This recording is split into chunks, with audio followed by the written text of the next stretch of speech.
Hello दोस्तों, रोज़ की तरह आनंद लेखनी ब्लॉग में सबका हार्दिक स्वागत है। सबके मंगल भविष्य की कामना के साथ दोस्तों, आज जो है 18 अक्टूबर 2023 शारदीय नवरात्रि का चौथा दिन, माँ कुष्मांडा आश्विन मास शुक्ल पक्षी चतुर्थी तिथि अनुराधा नक्षत्र और आयुष्मान योग है दोस्तों। और वर्णिक करण है, दिशा शूल उत्तर है दोस्तों। उत्तर दिशा में जाना जो है आज निषेध माना गया है। और 27 नक्षत्र होते हैं दोस्तों, उसमें एक अनुराधा नक्षत्र भी है। और आज का योग दोस्तों, इस योग के जो आयुष्मान योग होता है, आयुष्मान योग का क्या प्रतिफल होता है, इस योग के जातक जो भी होते हैं काव्य अर्थात कविता और गीतों के शौकीन होते हैं और धनवान होते हैं और धन धान्य से परिपूर्ण और शक्तिशाली होते हैं। जो भी आयुष्मान योग के जातक होते हैं और दुश्मनों को पराजित करने में इनकी अपार क्षमता होती है। और कुष्मांडा दोस्तों, कुष्मांडा माता प्रथमं शैलपुत्री जौ द्वितीयं ब्रह्मचारिणी तृतीयं चरणघंटे इति कुष्मांडा सर्वम पंचमं सुकर्मादि सप्तम कातादि अष्टम सप्तम कालाति जो महागौरी चौष्टम नवमं सिद्धिदात्री। इस प्रकार कुष्मांडा माँ का चतुर्थ अवतार है और भक्तों के कुष्मांडा के रूप में माँ अपने भक्तों के संकटों को, कष्टों को, दुखों को दूर करके सुखी जीवन की कारक की प्रतीक है। और सृष्टि के निर्माण की संपूर्ण शक्ति की देवी के रूप में इस संसार में अवतरित, सृष्टि में अवतरित हुई है दोस्तों। कुष्मांडा माँ जो है कुम्हड़े को बहुत पसंद करती हैं और कुम्हड़ा उनको बहुत ही पसंद है। इस रूप में माँ ने कुष्मांडा, इसीलिए इनका नाम कुष्मांडा भी रखा गया है। माँ की आराधना करने के लिए आज का मंत्र है वंदे वांछितं कर्मर्थ चंद्रा हरिकर ये वराम सिंहरूढ़ अष्टभुजा कुष्मांडा यशस्विनाम। यानी माँ कुष्मांडा अष्टभुज के रूप में इस संसार की शक्ति के रूप में हिंदुओं की आराध्य देवी की मानक है। और चौथे स्वरूप में पूजा का विधान अनेक प्रकार से हमको वरदान देती है। 8 भुजाओं की कुष्मांडा, कुम्हड़े, जैसे मैंने आपको बताया कुम्हड़ा उनको प्रिय है। और बुध नामक जो हमारा बुध ग्रह होता है उसको बलिष्ठ करने के लिए। और गणेश जी का वैसे भी आज दोस्तों गणेश जी का शुभ दिन है। गणेश जी प्रथम देव हैं। बुधवार को हम गणेश जी की याचना भी करते हैं। और अनेक प्रकार के तेज की प्रतीक हैं। और बुध ग्रह को मजबूत करने के लिए माँ का कुष्मांडा रूप बहुत ही फलदायक माना गया है। बुद्धि और वाणी और हमारे मस्तिष्क में अनेक प्रकार के सकारात्मक भाव।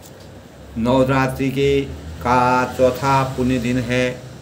माँ का आशीर्वाद और जो भी उपवास रखते हैं, व्रत रखते हैं, नियम धर्म से अपना पूजा पाठ करते हैं, अच्छी बात है दोस्तों। सभी को ज़्यादातर लोगों को करना चाहिए। माँ का ये साल में एक बार आता है और माँ का इसी ढंग से पूजन हो जाता है। वैज्ञानिक दृष्टिकोण से भी दोस्तों हमारा शरीर भी अच्छा रहता है और हम स्वस्थ रहते हैं। अपने शरीर में अनेक प्रकार की ऊर्जावान रहते हैं। तो अनेक प्रकार से हमको फ़ायदा होता है दोस्तों। तो इस संसार में दोस्तों जिस प्रकार वायु रहित स्थानों में स्थित दीपक की लौ होती है, तनिक भी इधर उधर नहीं हिलती है दीपक की लौ, वैसी ही उपमा परमात्मा के ध्यान में लगे हुए जो हमारे संत हैं, योगी हैं, वह सुनियंत्रित चित्त में अपना नियंत्रण रखते हैं और अनेक प्रकार के योग साधना और अभ्यास से अपने चित्त को निरुद्ध और अवस्था में यानी शुद्ध बनाने की अवस्था प्राप्त करते हैं। परमात्मा के ध्यान से हमारे आत्मा की शुद्धि होती है और इंद्रियों के अतीत और सूक्ष्म बुद्धि द्वारा योग साधना, परमात्मा की योग साधना से हमारे जीवन में अनंत आनंद की अनुभूति होती है। जैसा हम दोस्तों अपने जीवन में अनुभव करते हैं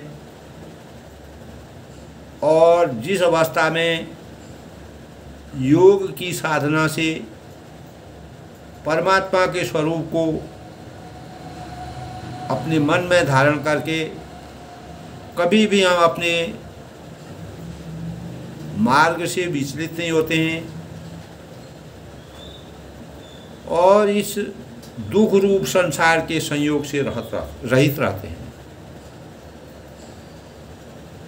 यही हमारी योग साधना, पूजा पाठ का सबसे बड़ा मानक है। हमारे संकल्प में संपूर्ण कामनाओं को विशेष रूप से त्याग कर मन के द्वारा इंद्रियों के समुदाय को सभी ओर से भली भांति रोककर और क्रम से अभ्यास साधना करना और अनेक प्रकार के धैर्ययुक्त भावों से बुद्धि का सही ढंग से प्रयोग करते हुए मन में परमात्मा को स्थित करने के भावों का जागरण करते हैं और अपने चित्त को स्थिरता प्रदान करके अनेक प्रकार की जो चंचलता है, मन की चंचलता है, उसके विषय और माया मोह के जाल से अपने को विरक्ति का रास्ता अपनाने के भाव उत्पन्न करते हैं। दोस्तों, जिसका मन पूर्णतया शांत है, इस संसार में जो लोग शांत प्रकृति के होते हैं, जो पाप से मुक्त होते हैं, जिसका रजोगुण शांत हो जाता है, ऐसे सच्चिदानंद ब्रह्म के साथ एकात्म भूत होकर के एक अच्छे योगी और साधक बन सकते हैं और उन्हीं लोगों को वास्तविक आनंद की अनुभूति होती है। वह विशुद्ध हृदय का मानक बन जाता है और अपनी आत्मा को परमात्मा में लगाता हुआ सुखपूर्वक परम ब्रह्म परमात्मा की प्राप्ति कर अनंत आनंद का अनुभव करता है। इस प्रकार से दोस्तों हमारे जीवन में सुशोभित होते हैं, उसी प्रकार वह भी शोभित हो रही थी। तो राजा जनक की पत्नी, जनक जी की जगत विख्यात पटरानी सीता जी की माता का अगर हम उनकी शोभा का वर्णन करते हैं, तुलसीदास जी ने इस प्रकार का वृतांत किया है कि वह जब सीता को लेके आती हैं तो वह इस प्रकार की लग रहे हैं मान लो सुंदरता सबको बटर कर विधाता ने सवार कर तैयार किया। इस प्रकार की सुंदरता और विचित्रता का वर्णन किया है। समय जानकर श्रेष्ठ मुनियों ने उनको बुलवाया और सुनते ही सुहागिनी की स्त्रियाँ उन्हें आदरपूर्वक लाईं। जो मुनि लोग थे, ऋषि लोग थे, उन्होंने उनको स्वयंवर में बुलाया और सुनैना जी जनक की पटरानी जनक जी की बाईं और अत्यंत सुशोभित हो रही हैं। और स्त्री का स्थान दोस्तों बाईं ओर होता है, अर्धांगिनी मानी जाती है। और हमारे वेद शास्त्रों के अनुसार, हमारे नियमों के अनुसार, हमारे संस्कारों के अनुसार स्त्रियों को बायांग माना जाता है। और हिमाचल के साथ जिस प्रकार मैना सुशोभित हो रही हैं, उसी प्रकार जनक जी के साथ सुनैना जी जो जनक जी की पटरानी थी वह भी सुशोभित हो रही हैं। इसमें इस प्रकार का वृत्तांत किया गया। जनक कलश मणि को पर रूढ़ी, रुचि सुगंध मंगल जल पूरी, निज कर मुदित राय और रानी, धरे राम के आगे। पवित्र सुगंधित और मंगल जल से भरे सोने के कलश और मणियों की सुंदर परातें राजा और रानी ने आनंदित होकर अपने हाथों से लाकर श्री राम जी के आगे रखी। तो जो ये विवाह की परंपरा होती है, मर्यादा होती है, जो हमारी नियम हैं और विधि विधान हैं, उसी के अनुसार जनक जी को रामचंद्र के आगे उनको समर्पित की। इस प्रकार के भाव परम ब्रह्म परमेश्वर मर्यादा पुरुषोत्तम भगवान रामचंद्र जी मनुष्य रूप में अवतार लेकर के स्वयंवर की रचना करके तुलसीदास ने इस प्रकार का वृत्तांत संपूर्ण समाज के लिए, इस प्रकार के हमारे हिंदू धर्म के लिए इस प्रकार का प्रतीक माना है, जिसकी हम हमेशा प्रेरणा लेकर के अपने जीवन को सार्थक बना सकते हैं। दोस्तों, पढ़ई वेद मुनि मंगलवाणी, गगन सुमन जल अवसर जानी, बरु बिलोक दंपति अनुरागी, पाई पुनीत पखारन लागे। तब दोस्तों मुनि मंगलवाणी से वेदों का उच्चारण कर रहे हैं। जो ऋषि मुनि हैं अनेक प्रकार से वेदों का उच्चारण कर रहे हैं।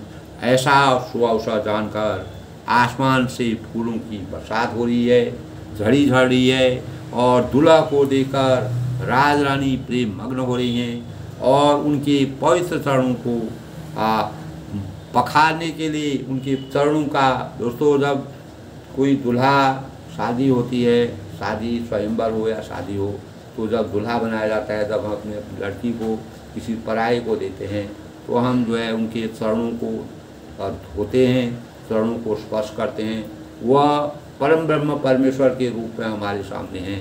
चाहे किस मतलब वह उनके चरणों को धो करके अपनी आत्मा को पवित्रता का मानक मानते हैं। तो लागे पखारन पाई पंकज प्रेम तन पुल कावली, नभ नगर गान सिसान जय दुनि उमगी जनु चौदिसी चली, जी पद सरोज मनोजी हरि उर सर सदैव विराजई, जी सुकृत सुमिरत विमलता मन सकल कलिमल भाजई। इस प्रकार से दोस्तों तुलसीदास ने छंद के रूप में इसको परिभाषित किया है। वे सीता जी के चरण कमलों को पखारने लगे और प्रेम से उनके शरीर में पुलकावली छा गई। सब सीता जी के और रामचंद्र के दोनों के चरणों को पखारते हैं और उनको धोते हैं। उनके चरणों की जब कन्यादान हो जाता है तो माँ लक्ष्मी की तरह उसका पूजन करते हैं। आकाश और नगर में होने वाली गाने बजने लगी, नगाड़ी और जय जयकार की ध्वनि होने लगी। चारों ओर दिशाओं में वो अपार प्रकाश की ज्योति आने लगी। चरण कमल कामदेव के शत्रु यानी चरण कमल कामदेव के शत्रु के और शिव जी के हृदय रूपी सरोवर के सदा विराजमान हैं और जिनका एक बार भी स्मरण करने से मन में निर्मलता आ जाती है, पवित्रता आ जाती है और कलयुग के सारे पापों का हरण हो जाता है। इस प्रकार के भावों को अगर हम अपनी संवेदना में, अपने मन में, अपनी आत्मा में अगर लाते हैं तो हम इस कलयुग के पापों से हमेशा के लिए छुटकारा पा जाते हैं। ये तब सीता जी के आप वह अहोभाग्य मान रहे हैं कि इस प्रकार का सुअवसर उनको प्राप्त हुआ है। जी परसी मुनि बनिता लही गति रही जो पात कमई, मकरंदु जिनको शंभु सिर सुचिता अवधि सुर बर नई, करी मधुप मन मुनि जोगी गाज जो जैसे अभिमत गति लय, ते पद पखारत भागी भाजन जनक जय जय सब कहे। जिनका स्पर्श पाकर, जिनके छूने से ही, जिनके स्पर्श वाली भगवान रामचंद्र की स्पर्श मात्र थी, जिस प्रकार गौतम मुनि की स्त्री अहिल्या जो पापमयी थी, पाप की पुंज कहलाती थी और पाप से अभिशप्त हो गई थी, परम गति को प्राप्त हो गई और चरण कमलों का मकरंद रस गंगा जी और गंगा जी की पवित्र नदी के समान शिव जी के मस्तक पर विराजमान है। तो गंगा जो है शिव जी के मस्तक पर विराजमान है। शिव जी भी रात दिन परम ब्रह्म परमेश्वर मर्यादा पुरुषोत्तम भगवान रामचंद्र को भजते रहते हैं और जिसको देवता पवित्रता की सीमा बताते हैं और मुनि और योगीजन अपने मन को भौरा बनाकर जिन चरण कमलों का गुणगान करते हैं, मुनि लोग हर समय जो है उनकी साधना में अनुरक्त रहते हैं और अनेक प्रकार के भावों से उनको उनका दिव्य ध्यान लगाते रहते हैं, मनोवांछित फलों की प्राप्ति करते हैं और उन्हीं चरणों के भाग्य के पात्र बड़भागी जनक जी धो रहे हैं। ऐसे ही परम परमात्मा जिन्होंने मानव रूप में जनक जी के वहाँ जन्म लिया है, ऐसी और दशरथ जी के वहाँ जन्म लिया है और जनक जी उनके स्वयंवर में उनके पैरों को, उनके चरण कमलों को धो करके अपने को धन्य समझ रहे हैं और इस संसार में अनेक प्रकार के संसार रूपी जो माया जाल है उससे दूर होने करके आत्मानुभूति का एहसास कर रहे हैं। तो देखकर सब जो है जितने भी देवगण हैं, मुनि हैं, गंधर्व हैं, सब जय जयकार कर रहे हैं। परम ब्रह्म परमेश्वर भगवान राम जी के सबको दर्शन हो रहे हैं। बर कुंवरी करतल जोरी सखा शाखोचार दारु कुल गुरु करे। तब शाखोचार मंत्र होता है दोस्तों, जब स्वयंवर होता है, चरण पखारे जाते हैं, परम ब्रह्म परमेश्वर भगवान रामचंद्र जी जो हैं आसन पर विराजमान है, मंडप पर विराजमान है और जनक जी उनके पैरों को, उनके चरण कमलों को स्पर्श करके उनको छू रहे हैं, उनको पखार रहे हैं, धो रहे हैं। और भयो पानी गयन बिलो की विधि सुर मनुज मुनि आनंद भरी सुखमूल दुलह देखी दंपति पुलक तन हुलस्यो शियो करी लोक वेद विधान कन्या दान नपभूषण कियो।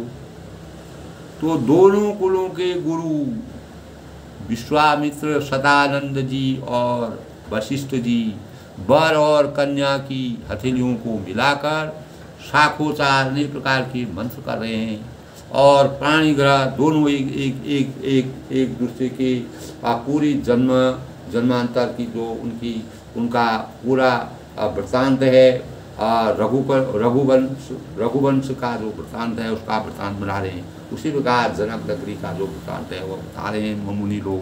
ब्रह्मा हैं और अनेक प्रकार के जो प्राणीग्रह हुआ देखकर ब्रह्मा देवता मनुष्य और मुनि आनंद से अपार आनंद की छवि उनको दिखाई देने लगी, अपार आनंद का एहसास किया और सुख के मूल तुला को देखकर परम ब्रह्म परमेश्वर भगवान राम जो सुख के सागर हैं, इस संसार को आनंद से भरने वाले हैं, इस संसार की मर्यादा को पार करके मानव चेतना को जगाने वाले हैं।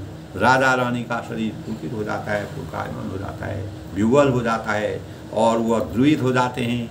हृदय आनंद से उनको हृदय में अपार आनंद की अनुभूति हुई और राजाओं ने अलंकार स्वरूप महाराज जनक जी के लोक और वेद की रीत को करके कन्यादान किया। इस प्रकार से कन्यादान करके जनक जी ने अपने को अहोभाग्य प्राप्त किया और इस संसार के समस्त पापों से विमुक्ति प्राप्त करके। और कन्यादान दोस्तों कि दान हजारों दान होते हैं, रक्तदान होता है, कन्यादान होता है और अनेक प्रकार के कितने दान होते हैं। तो उसमें दोस्तों अन्नदान होता है, भूमि दान होता है, कितने दान होते हैं। तो कन्यादान जो है जीवन में सबसे बड़ा दान माना गया है। ये हमारी सृष्टि में, हमारी मर्यादा में, हमारी परंपराओं में, हमारे संस्कारों में, हमारे वेदों में इस प्रकार का वृत्तांत है दोस्तों। कन्यादान सबसे बड़ा माना जाता है। हिमवंत जिमि गिरिजा मही सही हरि शिशु सागर दई तिमि जनक राम ही सिय समरसी समरपी कल की रति नहीं, क्यों करे विनय विदेहि कियो बेदेहि मूर्ति सावरी, करी होम विधिवत गांठी जोरी होने लागी बावरी।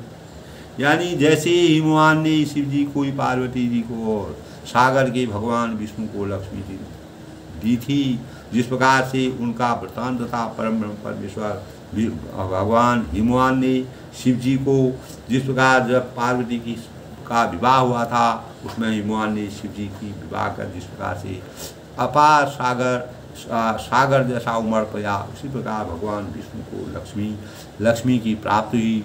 वैसे ही जनक जी ने श्री राम जी को सीता को समर्पित किया और जिससे विश्व के सुंदर नवीन विश्व में अपार छवि व्याप्त हो गई।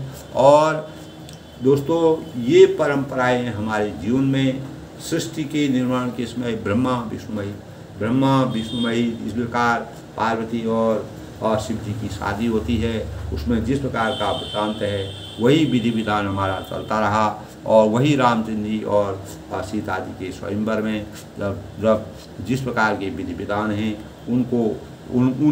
उनकी छवि उसमें दिखाई दे रही है और अनेक प्रकार की विनती कर रहे हैं, भगवान का आशीर्वाद दे रहे हैं, भगवान का आशीर्वाद लेके आपको अपने आत्मा को धन्य मान रहे हैं।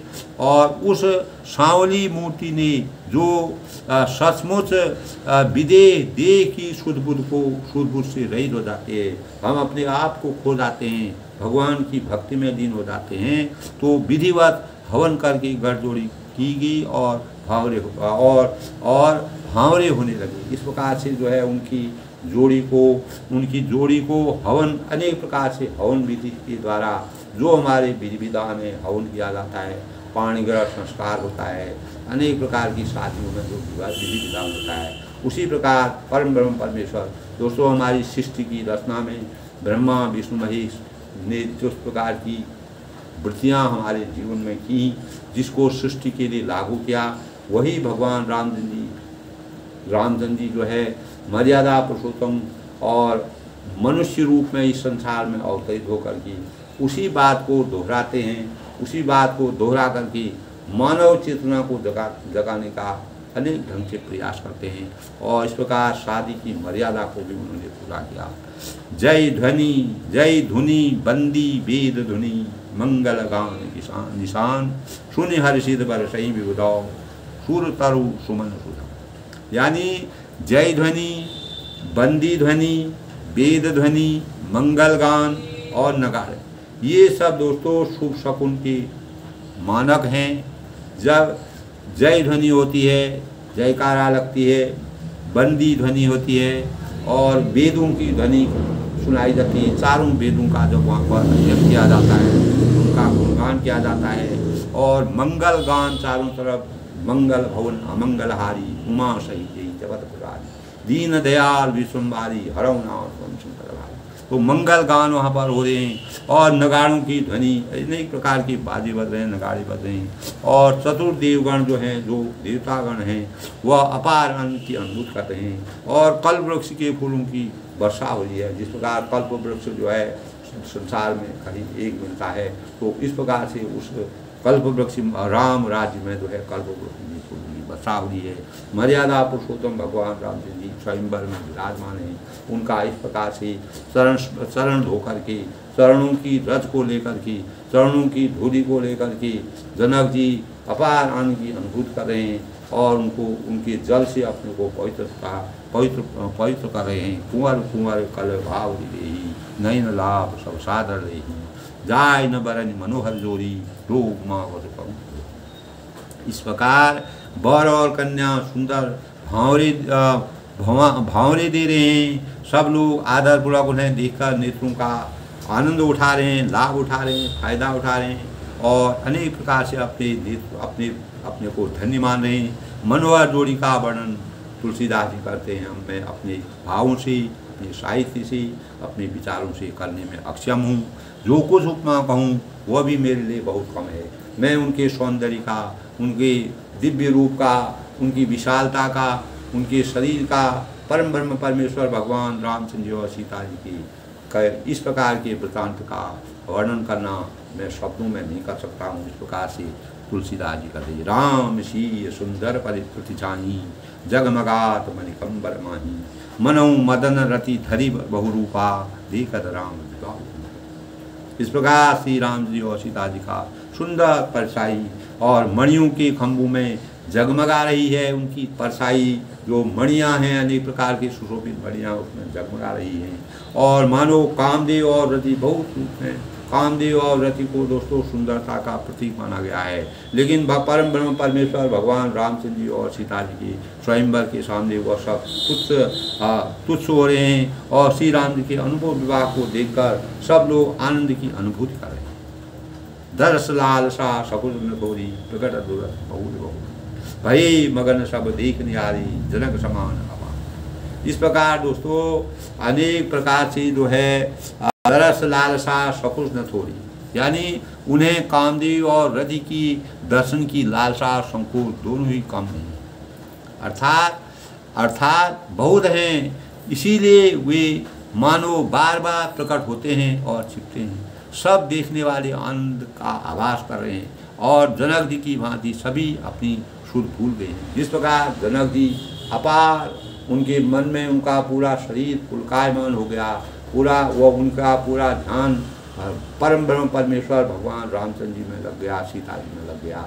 वह इस प्रकार की अपने कन्यादान करते हुए अपने को हमेशा हमेशा के लिए धन्य, प्रतापी राजा हैं, अपने को धन्य मान रहे हैं, अपने को भाग्यशाली मान रहे हैं, अपने को अहोभागी मान रहे हैं अपना।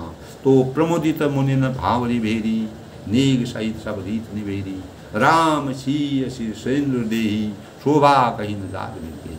यानी मुनियों ने आनंद पूर्वक भांवरे फिराई, अनेक प्रकार के भांवरे फिराई, नेक सहित यह रीतियों को पूरा किया।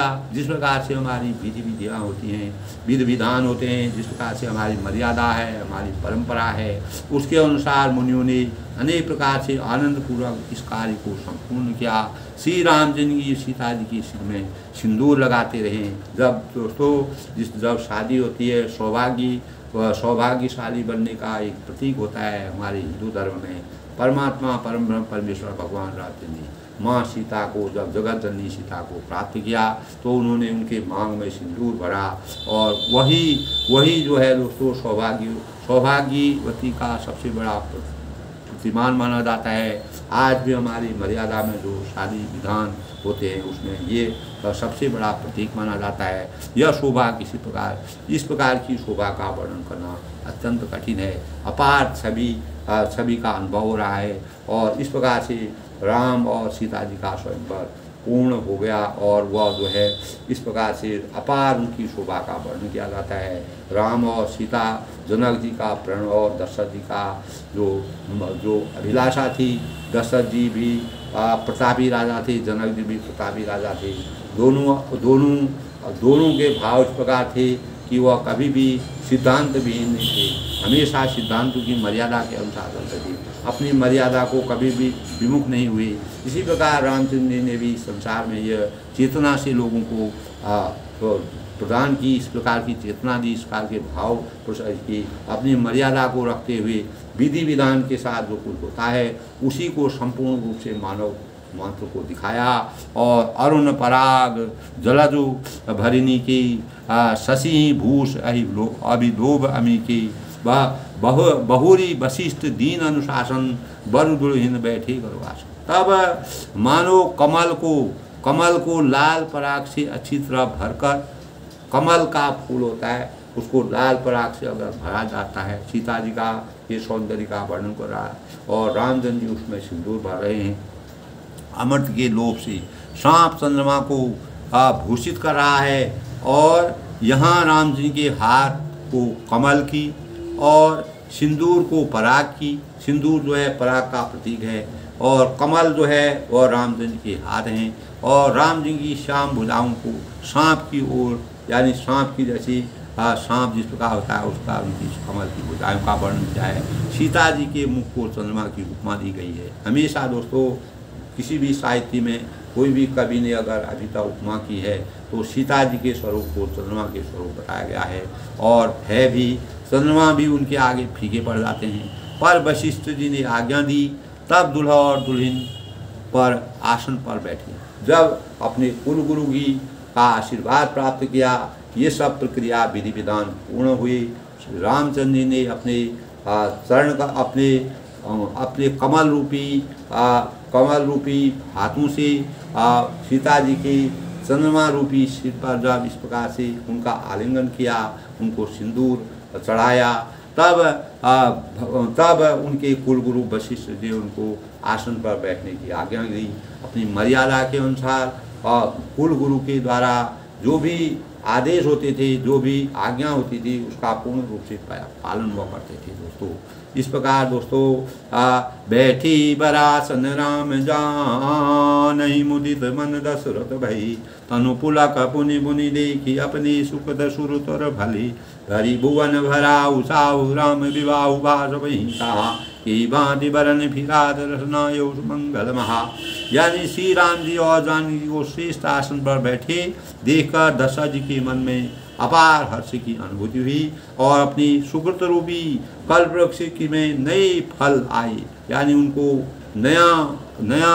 नया रूप उनका आच्छादित हो गया। देखकर उनका शरीर बार बार पुलकायमान हो रहा है और 14 भवन जो कहते हैं 14 भुवन की उत्साह, यानी इस प्रकार का एहसास हो रहा है कि 14 भुवनों का उत्साह उनको प्राप्त हो गया है। सब ने कहा कि श्री राम जी के विवाह हो गया है। जीव एक है और एक मंगल महान है। फिर भला यह वर्णन किस प्रकार समाप्त किया रखता है, इस वर्णन को कैसे किया रखता है। राम और सीता का स्वयंवर पूर्ण हो रहा है। जनक जी और दशरथ जी अपार हर्ष का आनंद ले रहे हैं। तब जनक पाय वशिष्ठ आय, सुन ब्याह साज सांवरी के, मांडवी सुत की रति में डर, उर्मिला कुंवरी लई हंकार के, कुश के तु कन्या प्रथम जो गुणशील सुख शोभा यही, सब रीति प्रीति समेत करि सो ब्याह भरत ही दई। तब वशिष्ठ जी की आज्ञा पाकर, वशिष्ठ जी जो कुल गुरु थे उनकी आज्ञा को पाकर जनक जी ने विवाह का सामान सजाकर मांडवी और श्रुति कीर्ति जी और उर्मिला जी की इन तीनों राजकुमारियों को बुला लिया और कुश ध्वज की बड़ी कन्या मांडवी जी को जो गुणशील और सुख और शोभा के रूप थी, राजा जनक ने प्रेम पूर्वक इन रीतियों को करके भरत जी को ब्याह दिया। तब उन्होंने भरत जी को भी ब्याह दिया। जानकी लघु भकनि सकल सुंदर शिरोमणि जानकी, तो तनय दीन ब्याही लखे सकल विधि सन्मान के, तिहि नाम श्रुत की रति सुलोचन सुमुख सन राघरी, सो देर पुषु दहिरो भूपहि रूप शील उजागनी। जनक जी की छोटी बहन उर्मिला जी को सब सुंदरियों की शिरोमणि जानकर उस कन्या को सब प्रकार से सम्मान करके और लक्ष्मण जी को, और इस प्रकार चारों भाइयों की शादी 200 क्रम से हो जाती है और जिनका नाम श्रुति कीर्ति है और जो सुंदर नेत्रों वाली, सुंदर मुख वाली, सब गुणों की खान और सब रूप और शील में उजागर हैं, उनको राजा ने शत्रुघ्न को ब्याह दिया। तो सभी की शादी दोस्तों इसी प्रकार जो है उसी मंडप में सबकी शादी हो गई। अनुरूप बर दुल्हीन परस्पर लखी सकुच ही असर सही, सब मुदित सुंदरता सराही, सुमन सुरसन बर सही, सुंदरी सुंदर बरन सह सब एक मंडप राजही, जनु जीव राचार्य हूँ अवस्था विभूषण सहित विराजही। इस प्रकार दोस्तों राम लक्ष्मण भरत शत्रुघ्न सभी का स्वयंवर के रूप में इस प्रकार से शादी हो जाती है। दूल्हा और दुल्हन के परस्पर अपने अपनी अनुरूप जोड़ी को देखकर संकुचित हो रहे हैं और हृदय में हर्षित हो रहे हैं, अपार हर्ष की अनुभूति हो रही। चारों पुत्रों की शादी हो गई और सुंदर स्वरूप वाली उनको स्त्रियाँ मिल गई हैं और सब लोग प्रसन्न होकर उनकी सुंदरता की सराहना करें, आदर करें, सम्मान करें और देवगण ऊपर से आसमान से फूलों की वर्षा करें। सब सुंदरी दुल्हनियाँ सुंदर दुल्हों के साथ एक से एक मंडप में ऐसी शोभा हो रही है कि मानो जीव के हृदय में चारों अवस्थाएं, जीव के हृदय में दोस्तों हमारे जीवन में 4 प्रकार की अवस्थाएं होते हैं। जागृत है, स्वप्न है, सुषुप्ति है और तुरी है। ये हमारे जीवन में जो है 4 प्रकार की हमारी अवस्थाएं होती हैं। जागृत है, सुषुप्ति है, और सुषुप्ति है, स्वप्न है और तुरी। अपने चारों स्वामियों में विश्व, तेजस, प्राण और ब्रह्म, यानी चारों स्वामियाँ जो हैं, चारों स्वामियों को, यानी जो स्वामी होते हैं वह विश्व के रूप में होते हैं, तेजस होते हैं, प्राज्ञ होता है और ब्रह्म होता है, सहित विराजमान हो गए हैं। चारों पुत्रों की, राजा दशरथ और जनक जी ने चारों पुत्रों की और पुत्रियों की इस प्रकार से स्वयंवर रचा करके विवाह संपादित करके अपनी मर्यादा के अनुसार और अपनी परंपरा के अनुसार सभी चारों पुत्रों की शादी रचा करके इस प्रकार के गुणवान, शीलवान, रूपवान सुंदरियों को प्राप्त किया, जिनकी छवि का वर्णन देवलोक से अनेक प्रकार के फूल बरसा रहे हैं और देवों में भी अपार आनंद की अनुभूति होती है। इस संसार में जागृति का अनुभव हो रहा है। मुदित अवधपति सकल सुत बंधुन समेत निहार, मुदित अवधपति सकल सुत बंधुनि समेत निहार, जन पाई महिपाल मणि क्रिया न सहित फलसा। सब पुत्रों की बहू सहित देखकर अवध नरी दशरथ जी ऐसे आनंदित हो रहे हैं, ऐसे प्रफुल्लित होते हैं, ऐसे विवलित हो रहे हैं, ऐसे खुशी का अनुभव कर रहे हैं कि मानो वे राजाओं के शिरोमणि और क्रियाओं, जो राजाओं के शिरोमणि होते हैं, सबसे ऊपर होते हैं, ऊंचे होते हैं, श्रेष्ठ होते हैं। यज्ञ क्रिया है, श्रद्धा क्रिया है, योग क्रिया है और ज्ञान क्रिया है। इस प्रकार की यज्ञ क्रिया, श्रद्धा क्रिया, योग क्रिया और ज्ञान क्रिया, ये सभी प्रकार की जो क्रियाएं हैं उनको चारों प्रकार के फल प्राप्त हो रहे हैं। अर्थ है, धर्म है और काम है, मोक्ष है आगे। इस प्रकार परम ब्रह्म परमेश्वर भगवान राम जी की स्वयंवर के वृतांत में राम, चारों भाइयों का, राम, लक्ष्मण, भरत और शत्रुघ्न की को सुंदर लक्ष्मण जी को सुंदर सुंदरियों, श्रुति कीर्ति और सुंदर नेत्रों वाली, सुंदर मुख वाली और सब गुणों की खान और रूप कथाशील की उजागर, इस प्रकार से भगवानों ने सब ब्रह्म के अवतारी थे, सब परमात्मा यानी मानव रूप में इस संसार में आए थे। तो इस प्रकार की छवि को देख करके सब पुत्रों और बहुओं को, चारों पुत्रों और चारों बहुओं की अपार छवि को देखते हुए जो अवध नरेश थे और दशरथ जी थे, उन्होंने अपार आनंद की अनुभूति की। इस प्रकार जनक जी को पूरी प्रजा में चारों तरफ आनंद की लहर हुई। राम राज बैठे त्रिलोका, भय गई सब शोका, यानी सब प्रकार के सब आनंदित हो गए, सब लोग प्रसन्नता का अनुभव करने। शिरोमणि यानी जितने प्रकार की क्रियाएं हैं, उन्होंने अपने मन में, अपने हृदय में इस प्रकार का भाव व्यक्त किए कि संसार में कोई भी व्यक्ति अगर पैदा होता है, अगर इन चार क्रियाओं से, यज्ञ क्रिया है, श्रद्धा क्रिया है और योग क्रिया है और ज्ञान क्रिया है, इनको प्राप्त कर लेता है और अर्थ धर्म काम और मोक्ष को पा जाते हैं, तो वह इस संसार की जन्म मरण के भय से हमेशा विमुक्त हो जाते हैं। उनके सभी परमात्मा का आशीर्वाद उन पर पूर्ण रूप से हो जाता है, उनको सभी प्रकार के वरदान प्राप्त हो जाते हैं और हमारे जीवन को साकार और वह ज्ञान रूपी प्रकाश में विचरते हैं और उनके आगे जन्म मरण का भय समाप्त हो जाता है। आत्मा परमात्मा में विलीन हो जाती है और हम अपार उनको इस प्रकार राजा जनक और दशरथ जी को अपार हर्ष का अनुभव हुआ। चारों पुत्रों की शादी हो गई। मर्यादा की रचना के अनुसार परम ब्रह्म परमेश्वर भगवान रामचंद्र जी मनुष्य रूप में अवतार लेकर के इस प्रकार की क्रिया विधियों को, इस प्रकार के विधि विधान को, इस प्रकार की परंपराओं को इस सृष्टि में रखा, जिससे हम अपनी सृष्टि को आगे को मानव मात्र को रखते हैं। हमारे हिंदू धर्म, हमारे सनातन धर्म में दोस्तों यही चीज़ें हैं कि हम अपने भावों से, अपने विचारों से, अपने दैनिक क्रियाओं से, अब जिस प्रकार यज्ञ क्रिया है, यज्ञ क्रिया यानी हमको ऋषि मुनि जो हैं हमेशा यज्ञ क्रिया में निपुण होते हैं और योग क्रिया होती है और श्रद्धा क्रिया होती है और ज्ञान क्रिया होती है।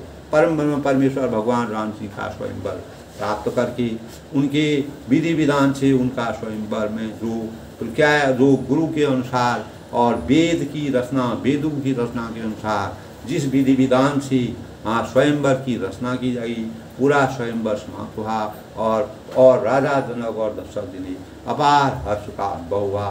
चारों पुत्रों और अपनी बंधुओं को यानी अवधेश नरेश ने यानी चारों शिरोमणि चारों उनको देख कर के श्रुत बंधुओं सहित यानी अपने पुत्र और उनको देख कर के उनके अंदर में बहुओं को देखा तो उनके अंदर अपार हर्ष का अनुभव हुआ।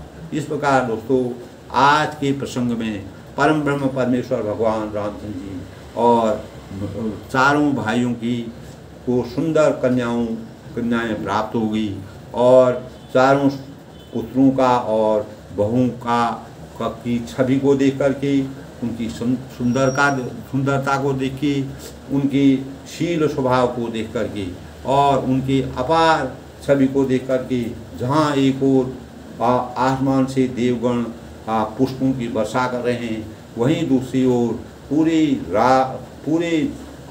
मिथिला नगरी में अपार हर्ष की अनुभूति हो रही है। सब लोग सुख का अनुभव कर रहे हैं और हर व्यक्ति के मन में अपार हर्ष का अनुभव हो रहा है और चारों ओर खुशियों की लहर दौड़ रही है। और राजा जनक ने अर्थदंड काम और मोक्षी से परम मोक्षी के सभी भावों को यानी उन्होंने चारों फल प्राप्त कर दिए हैं, यानी अर्थ धर्म काम और मोक्ष को प्राप्त कर दिया है। और सभी प्रकार की क्रियाएं, यज्ञ क्रिया है, श्रद्धा क्रिया है, योग क्रिया है और ज्ञान क्रिया है। दोस्तों जब हमारे जीवन में ये सब चीज़ें हो जाती हैं, जब हम यज्ञ क्रिया में अपने को यज्ञ क्रिया में हम करते हैं और श्रद्धा क्रिया हमारे अंतःकरण में आ जाती है और योग क्रिया और ज्ञान क्रिया आ जाती है, तब हम इन संसार में अर्थ धर्म और काम और मोक्ष से परिपूर्ण हो जाते हैं। इसी प्रकार दोनों राजाओं की, जनक और दशरथ जी ने जो संकल्प शक्ति उनके अंतर्गत थी, जो वचन के पक्के थे और अपने विधि विधान के साथ चलते थे, उसी प्रकार इसी कारण परम ब्रह्म परमेश्वर भगवान रामचंद्र जी ने त्रेता युग में दशरथ जी के जन्म लेकर के अनेक प्रकार के भावों से इस मानव जीवन का कल्याण किया, इस मानव जीवन को अनेक प्रकार की दर्शनाओं से विभूषित किया। आज भी दोस्तों हमारे जीवन के लिए यह इसी विधानों को, इसी प्रकार के नियमों को, इसी प्रकार के परंपरा को अपने गुरु और बंधुओं का मान सम्मान करते हुए अपने जीवन को चरितार्थ करना चाहिए। यही प्रेरणा तुलसीदास जी ने हमारे जीवन में, हमारे भावी जीवन में, हमारे वर्तमान जीवन के साथ और भविष्य को उजागर भविष्य को प्राप्त करने के लिए राम राज्य की स्थापना करके रामचंद्र के इस प्रकार के वृत्तांत को चरितार्थ किया है और इस संसार को आलोकित करने के भाव पूरे संसार में व्याप्त किए हैं। आज के प्रकरण में दोस्तों बस इतना। आप मुझे इजाज़त दीजिए, अपनी वाणी को विराम देते हुए सबके मंगल भविष्य की कामना करता हूँ। अगला प्रसंग कल सुनते हैं दोस्तों, आगे क्या होता है।